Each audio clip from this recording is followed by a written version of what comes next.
Vote পরবর্তী অশান্তির অভিযোগ তৃণমূলের। আজ খোঁজ খবর নিতে জেলায় জেলায় ফ্যাক্ট ফাইন্ডিং টিম এবং দক্ষিণ 24 পরগনা, হুগলি, পূর্ব মেদিনীপুরে তৃণমূলের দল। ভোট পরবর্তী অশান্তির অভিযোগ তৃণমূলের। আজই খোঁজ খবর নিতে জেলায় জেলায় ফ্যাক্ট ফাইন্ডিং টিম, দক্ষিণ 24 পরগনা, হুগলি এবং পূর্ব মেদিনীপুরে তৃণমূলের দল। বিধানসভায় ভোট পরবর্তী অশান্তি প্রসঙ্গ তোলেন বিরোধী দলনেতা শোভনদেব চট্টোপাধ্যায়। আর তখন মুখ্যমন্ত্রী বিচারের আশ্বাস দেন, তবে একটি শর্তে। আজকে বলা হয়েছিল ভয় চলে যাবে, ভরসা আসবে। আজকে ভরসা নেই, কিন্তু ভয় 4 গুণ বেড়ে গেছে। বহু মানুষ ঘর ছাড়া হয়ে আছে। আজকে আমি মুখ্যমন্ত্রীর কাছে অনুরোধ করব এবং স্পিকারের মাধ্যমে সবাইকে কাছে অনুরোধ করব, যখন কথা দিয়েছিলেন ভয় নয় ভরসা, আজকে আপনারা সেই ব্যবস্থা করুন যাতে করে ভরসা ফিরে আসে, মানুষ তার নিজের বাড়িতে ফিরতে পারে। আপনি বলেছেন মুখ্যমন্ত্রীর কাছে, সরকারের কাছে আবেদন করেছেন ঘর ছাড়াদের বাড়িতে ঢোকাতে হবে।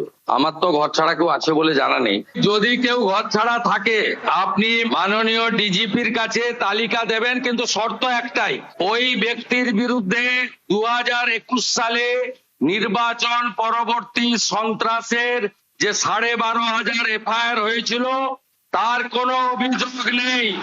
একদম পরিষ্কার শর্ত, যার জন্য জাস্টিস মঞ্জুরা চেল্লুর নেতৃত্বে কলকাতা হাইকোর্ট যে কমিটি করে দিয়েছিল, সিট তৈরি হয়েছিল, ভবানী ভবনে টেম্পোরারি অফিস হয়েছিল, আপনি তালিকা দেবেন।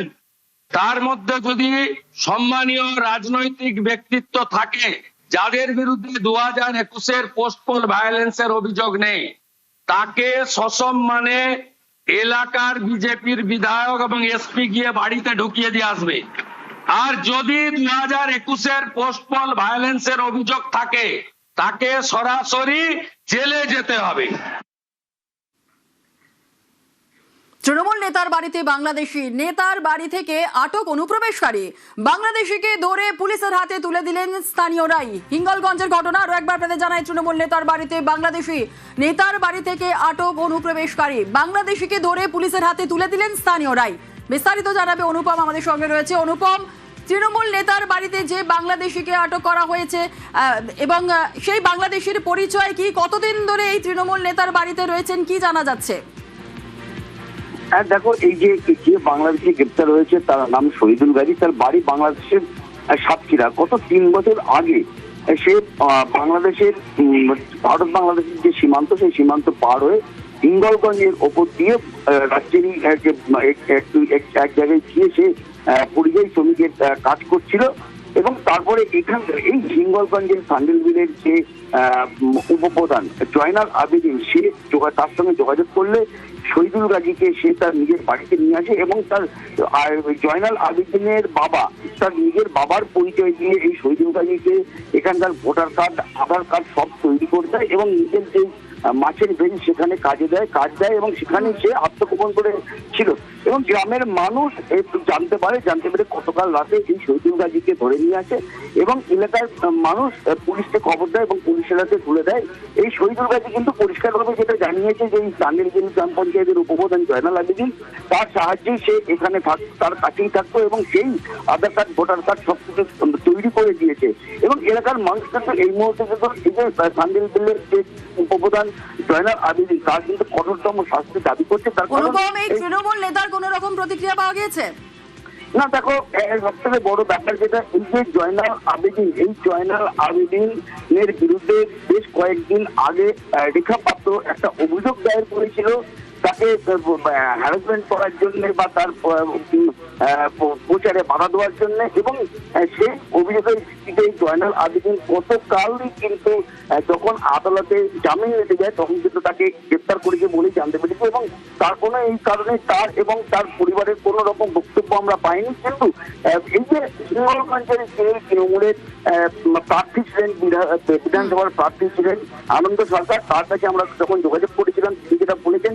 যে আমি এইভাবে কিছু বলতে পারবো না, আমার সবকিছু ছেলে বলতে হবে, এইরকম বলেই কিন্তু তিনি জেনে যান। কিন্তু দীর্ঘক্ষণ হয়ে যাওয়ার পরে তার সঙ্গে যোগাযোগ করার চেষ্টা হলেও কিন্তু কোন রকম যোগাযোগ করা যায়নি। শুধু আনন্দ সরকার না, তৃণমূলের কোন রকম নেতা বা কোন রকম প্রধান কারোর সঙ্গে কিন্তু এই মুহূর্তে যোগাযোগ করা যাচ্ছে না এই বিষয়ে। একেবারে ধন্যবাদ অনুপম।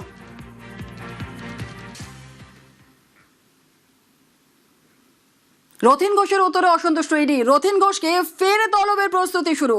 পুরনিয়োগ দুর্নীতি মামলায় প্রাক্তন মন্ত্রীকে জিজ্ঞাসাবাদ। গতকাল প্রাক্তন খাদ্যমন্ত্রীকে ম্যারাথন জিজ্ঞাসাবাদ এবং তার উত্তরে সন্তুষ্ট নয় ইডি। রথিন ঘোষের উত্তরে অসন্তুষ্ট ইডি। রথিন ঘোষকে ফের তলবের প্রস্তুতি শুরু।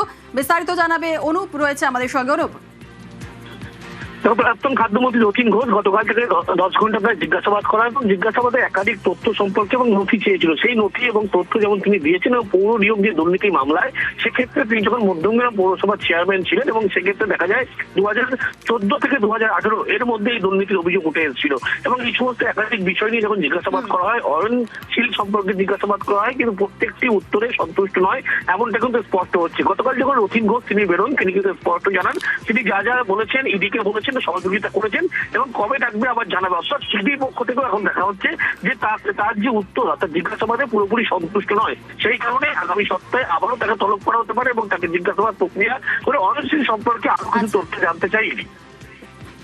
বেশ, ধন্যবাদ।